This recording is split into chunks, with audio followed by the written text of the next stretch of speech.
of heaven is like a treasure in the hidden field. Magandang buhay mga katigets, welcome back sa ating channel. Merong pinadala sa ating video rito na napakaganda nito. Ito yung mga rectangular, mga kwadradong napakalaking bloke ng semento.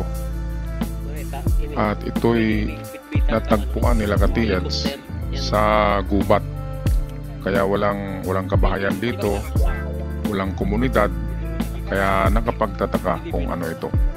Bago natin ito i-analyze, shoutout muna tayo. Alright, shoutout tayo kina Glenn Mario, shoutout kay Mansur Musa, Maria Deta, shoutout kay Danny Flores, kay Dilu Van, shoutout din kay Pango Sylvester, Peps Gilmar, kay Jimmy Grammatico, kay user JN5, Jeffer Makiran, Desiderio Lamsin, user XV3, shoutout kay Romy, kay Banakon The Big Five, shoutout din kay Turio Bulsao, kay Jerry Absin, kay Mansur Musa, Andre Place, at shoutout din kay Ray Murato, kay Maridel Di Castro, and lastly kina Ana Pilumagap, kay Wiwing Roselio, kay LGB Misor, Jmar Gamuk, at kay Jeromel Gabuco, at sa mga hindi nabanggit na pangalan, shoutout sa lahat. Magpatuloy na tayo.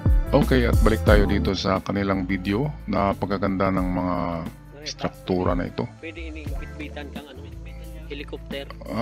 Concrete na mga rectangular na mayroong talian. Ito dapat ay makikita ito sa karagatan kapag mga ganito. Diyan sa Bohol, sa may Hagna Bohol, may ganitong diyan. Sa karagatan ng Hagna, Hernandez, Garcia, mayroong mga ganyan na hinulog ng barko. Yung mga diyan, yung parang talian, yun ay talagang tatalian yun ng lubid para ibagsak nila doon sa dagat ang ganyang mga lagayan ng treasures. Ngayon ang nakapagtataka nito ay nasa bundok, at isa lang ang paraan para maakyat ito sa bundok, ikakarga ito sa helicopter. At noong World War II ay meron ng helicopter ang Hapon. Ito ang tinatawag na Kayaba helicopter. Ito yun. Okay, at ito ang pinakaunang teorya na ikinarga sa helicopter, tinalian, at hinulog sa bundok. Ito yung Japanese Kayaba helicopters na kakaibang itsura. Talagang mayroon ng helicopter noong World War II ang Hapon. At ganito yung itsura niya. Ngayon, pangalawang teorya kung bakit naiakyat sa bundok ang ganong kabibigat at kalalaking mga bloke ng semento ay pwedeng ikarga ito sa mga bulldozers o yung heavy equipment ng Hapon. Meron kasing heavy equipment ang engineering brigade. Pwede rin doon sa kanilang mga 6x trucks. At pwede rin doon sa itong kanilang mga tangkidigera. Meron silang tangkidigera na pwedeng kargahan ng mga ganyan. Kaya ito lang ang mga teorya. Hindi yan pwedeng buhatin ng mga tao kasi ang lalaki at ang bibigat. Ang tanong, bakit nandyan sa bundok? Para sa akin, 70% na mayroong isa dyan sa mga bloke na yan ay may laman na ginto. Ang pagka-arrange kasi niyan ay parang nililito lang tayo kung saan dyan. Kasi mayroong maliit, mayroong malaki, mayroong pinatong. Pero considered na rin ito na Pantheon treasures. Yung mga Pantheon treasures na nakalagay sa mga rectangular concrete ay tulad talaga ng ganyan. Kaya ito, meron tayong ilustrasyon dito kung paano ang pag-umpisang pagbiyak. Okay, so balikan natin itong mga pictures. Naalala ko tuloy yung nandyan sa Bohol, sa mapa ko, dyan sa Hagna, Hernandez at Garcia na baybayin. Dyan sa unahan lang yan, galing sa baybayin, sa seashores. Sa karagatan dyan, hanapin nyo ang dalawang barko na lumubog. Sa kalagitnaan ng dalawang barko na yan, nandyan ang mga ganitong itsurang bloke ng semento na sinadya ng Hapon na masahin at gawing bloke at nilagyan ang loob niyan ng gold bars. Sa Hagna Bohol yan, Hagna, Hernandez at Garcia daw, diyan daw sabi ng father ko, at sa mapa ay nandun naman, diyan daw lumubog yung dalawang barko. Ang isa niyan ay malapit sa Hagna, ang isa ay malapit sa Garcia, kalagitnaan ng Hernandez. So merong mga ganitong bloke, at kapag kayo'y nangingisda diyan sa Hagna Bohol, hanapin nyo kapag may hugis bloke diyan na nilulumot na bato na kwadrado sa ilalim ng dagat. Malapit yun sa mga barko na lumubog. Dalawang barko ng Hapon ang lumubog diyan. So yan, hanapin nyo yan. Okay, balik tayo dito. Ito merong siyang talian, slot. Meron siyang, ayan o. Meron siyang talian para tatalian yan. Para madali siyang i-transport. Ngayon, bakit ita-transport yan? Bakit dadalhin yan sa bundok kung hindi yan importante? Ngayon, kung gawin naman ito ng mga bunker, ay bakit hindi na ipasok sa loob sa ilalim ng lupa? Kasi ang bunker talaga ay huhukayin yan at doon gagawa ng structure sa ilalim ng lupa. At ang mga bunker ay hindi ginagamitan ng ganyan. Masa lang yun, minamasa, binubuhos. Pero ito yung bloke-bloke. Pwedeng footing ito, footing ng struktura. Pero hindi rin ganyan ang footing. Dapat maraming kabilya. Kaya ako'y naniwala 70% na meron talagang tinatago sa loob niyan. Pero hindi lahat ay may laman. Okay, paano ba natin hanapin ang may laman dyan? Tingnan muna natin ang iba pang picture. Ito.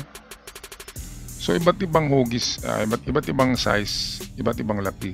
Ayan. Merong maliit, may pinatong. Ito mabubuhat ng mabubuhat ito ng itong laki na ito, mabubuhat ng 4 na tao. Pero itong isa, itong pinatungan, ay hindi na yan mabubuhat ng kahit 4 na tao. Nabibigat yan, lalo na kapag may laman na ginto, ay talagang 5 tons ang bigat, hindi mabubuhat. Kaya bakit pag-aksayahan ng Hapon na iakyat yan sa bundok, dalhin sa gubat na ganyan kabibigat kung hindi yan importante? So yan ang tanong diyan. Kasi kung garrison ito ng Hapon or kampo, dapat mayroong maiwang mga struktura diyan. So yan lang, hanapin nyo kapag mayroong mga struktura, mga flooring sa lugar na yan mga ka-TH. Mayroong flagpole, mayroong lalagyan ng kanyon. Kapag ganyan ay kampo yan. At kung kampo ay natural lamang na mayroong mga ganito na struktura na ginagawa nila para sa defensive, pang defense. Fortress ang tawag diyan, para sa fortress. Pero kapag walang kampo diyan, ibig sabihin tama kayo sa hinala nyo na ibinagsak yan diyan ng helicopter. Kaya ito, umpisahan na natin kung paano hanapin diyan sa maraming diyan ang item.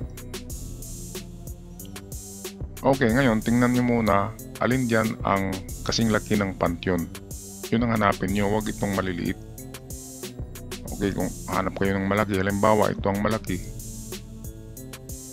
ito ang unahin nyo mga ka-TH. Ngayon ang niyan, pagbiyak niyan ay huwag nyong biyakin ang gitna, kasi kung may nakalagay diyan, ang gitna ay merong sorpresa yan, merong mga sumasabog diyan, umuusok, mga patamaan nyo, mga nakalagay na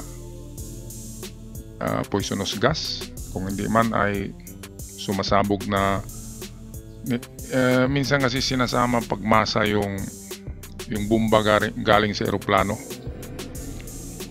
na kapag matamaan mo yun ng maso, yung bomba, ay sasabog talaga yun. Kasi mayroong pin yun na kapag may malakas na impact, sasabog siya.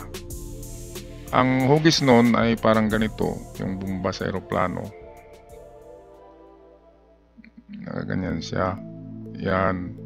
Meron siyang dito, pin. Yan, pag ito ang tamaan, ay sasabog siya. Kasing laki yan ng braso. Braso ng tao. Malalaki ang bomba na yan. Yan ang malimit na sinasama sa pagmasa. Okay, ang unang gawin ay kapag biyakin nyo yan, silipin nyo kung may laman ng loob. Una dyan ay masuhin nyo muna ang bawat isa. Maso, hammer. Kung alin dyan ang medyo may tunog na halo sa maraming gluki dyan, lahat dyan, kahit itong maliliit, masuhin nyo yan. Kapag merong tumutunog na halo, yun, alagyan nyo yun ng marka na isa yun sa suspect. Then puntahan nyo naman yung iba kasi marami ito. Lahat yun, strike nyo ng malakas ng maso. Kapag mayroong isa dyan, dalawa na tutunog na halo, yun ang basagin nyo. Ngayon ang pagbasag ay mag-umpisa sa mga kanto. Kahit saang kanto dyan ito. Diyan mag-umpisa hanggang makarating kayo sa may dito. Pero huwag nyong tirahin ang gitna. Kasi dyan palagi nilalagay yung mga sorpresa. Ngayon kung mabutas nyo na ito, kung halo talaga yan, silsilin nyo dito banda at tingnan nyo ang loob. Gamitan nyo lang ng flashlight, pero bago kayo sisilip dyan ay pasingawin nyo muna kasi merong mga gases yan. Hantayin nyo muna mga half hour, or kung meron kayong bloweran nyo para lalabas yung dyan nilagay nila ng mga gas na poisonous. Okay, at tsaka nyo gamitan ng flashlight. Silipin nyo kung ano ang laman.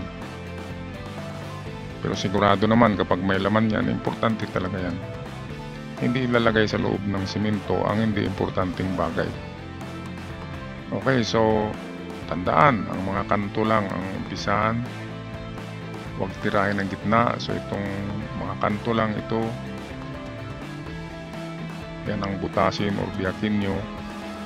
At kapag natanggal na yung kanto dyan, tsaka nyo silsilin para makita nyo ang loob. At huwag nyong biyakin, huwag nyong tirahin sa gitna. Okay, so napakagandang find ito, 1 in a million find. Itong mga ito, ganda ng pagkakwadrado niya, talagang pantheon. Kaya ako'y naniniwala 70%, isa sa mga nakaumpok-umpukan dyan, tatlong grupo, sabi nyo. So baka tatlo sa isang grupo, mayroong isa niyan. So pwede kayong makakuha dyan tatlo. Kaya relax lang kayo, huwag masyadong mag-isip ng advance. Kasi kapag malapit ng treasure ay medyo gugulo ang isip ng tao. Okay, so yun lang ang gawin nyo. Una ay pupugin nyo lahat ng iyan ng maso para marinig nyo kung saan diyan ang hollow, ang may laman. Okay, so good luck sa inyo mga ka-TX. Balitaan nyo na lang ako kung anong meron. Ako'y magpapaalam na. Maraming salamat. God bless. Perfect.